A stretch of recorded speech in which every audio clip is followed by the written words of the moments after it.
তো দেখো বন্ধুরা, আমাদের এখানে প্রচুর বর্ষা হয়েছে। আর বর্ষার চাপে তো পুকুর থেকে জল কিন্তু মাঠের থেকে বাগানে চলে আসছে। দেখো, এই যে দেখতে পাচ্ছ বন্ধুরা, ওই পুকুর থেকে জল কিন্তু এই বাগানের ভিতরে চলে এসছে। আর এত পরিমাণে জল হয়েছে, তো সেই কারণে তোমাদের দাদাভাই সকালে পেতে রেখে এসেছিলো জাল। আর তার আগে কিন্তু দুবার তোলা হয়ে গেছে জাল, মাছ ছাড়ানো হয়ে গেছে আর কি। তো আর একবার এই যে বিকালে যাচ্ছে আবার মাছ ছাড়াতে, আর প্রচুর মাছ হচ্ছে। আর এই কচুরিপানার ভিতর কিন্তু পরিষ্কার করে তারপর জাল পাততে হচ্ছে। আর আমি কিন্তু ভেড়ির উপরে বসে বসে ভিডিওটা বানাচ্ছি। তো সেই কারণে আমি ভালোভাবে হয়তো দেখাতে পারছি না তোমাদের যে কি কি মাছ পড়ছে কি না পড়ছে। তো ভিডিওর শেষে আমি দেখিয়ে দেবো যে আমাদের প্রথম থেকে শেষ পর্যন্ত কতটা মাছ হয়েছে কি না হয়েছে। আর এই সরু মতন জল দেখতে পাচ্ছ, এটা পরিষ্কার করে তারপরে কিন্তু জাল পেতেছে। আর দেখো আমি কোথায় বসে আছি, এই যে ভেড়ির মাথায় বসে আছি। আর এখান থেকে দেখো জলে নেমে ভিডিও বানানো যায়। তো ওই কারণেই কিন্তু আমি জলে আর নামিনি। আর এই জলে কিন্তু সাপ থাকে, আর অনেক রকম কেটে কুটে যাওয়ার ভয় আছে। যেসব ঘাস, এমন ঘাস আছে যে পাটা কেটে যায়। তো দেখো আমি বসে বসে ভেড়ির মতো একটা জিনিস দেখেছি, তো তোমাদের একটু ভিডিও সেটা তুলে ধরলাম। দেখো বন্ধুরা, এই জিনিসটা কি গাছ বলো তো, কত সুন্দর দেখাচ্ছে। দেখো পেঁচিয়ে পেঁচিয়ে আছে ফুলটা, দেখো কত সুন্দর কিউট লাগছে।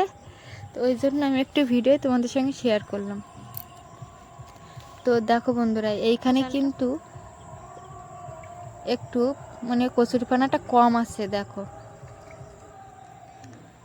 তো প্রচুর কিন্তু মাছ পাচ্ছে। তো মাছ দেখো, আমরা কিন্তু যখন জাল ছাড়িয়ে চলে এসেছি তখন প্রায় সন্ধ্যা হয়ে গিয়েছিলো।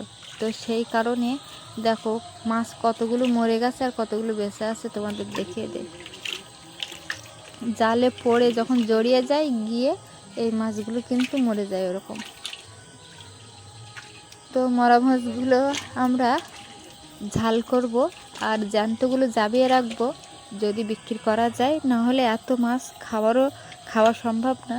যেগুলো মরে গেছে সেগুলোও কিন্তু অনেক বেশি হয়ে গেছে। আর আমি যেহেতু কই মাছ, চ্যাং মাছ, তারপর শিঙি মাছ এসবগুলো খাই না, আমার দুই মেয়ে, শাশুড়ি মা, তোমাদের দাদা ভাই, চারজনে খাবে। আর দেখো আগে কিন্তু ধরে রেখে দিয়েছিল এই যে মেশলায় জাবিয়ে। তো এইখানে কিন্তু আবার জাবিয়ে রাখা হচ্ছে। এখান থেকে সন্ধ্যা পর্যন্ত, সকাল পর্যন্ত দেখা যাক কতটা মাছ হয়।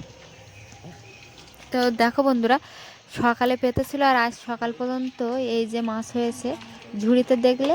আর এই যে বস্তায় এখন ওই জালে কিন্তু ছাড়ানো হয়নি, আমাদের ছাড়িয়ে উঠতে পারছে না তোমাদের দাদা ভাই। দেখো, তো এবার কিন্তু প্রচুর মাছ হয়েছে, চতুর্দিকে সব একটু ডুবে গিয়েছে। আর ওই কচুরিপানার ভিতরে কিন্তু প্রচুর মাছ আছে। কেউ পরিষ্কার করতে পারে না বলে জাল অতটা পাততে পারে না।